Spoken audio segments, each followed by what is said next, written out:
Let's have a look at acid-forming foods now. These acid-forming foods are high in the acid-forming minerals, which is phosphorus, sulfur, and chlorine.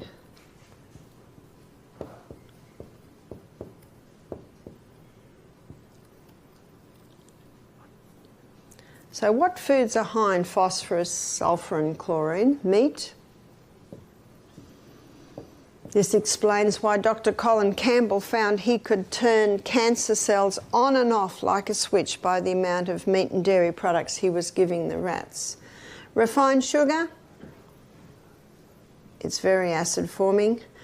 The hybridized wheat, the hybridization of the wheat created a lot more of the acid forming minerals.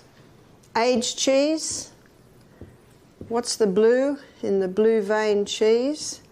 The blue in the blue vein cheese is mold. So the only cheeses that don't sit under that category, the cheeses that have probably a pH of 7 would be your fresh. So that's your cottage, your ricotta. I'm not saying that they are okay, because usually they come from cows who have not been fed right or have chemicals in them. But on the pH scale, they're not as acid.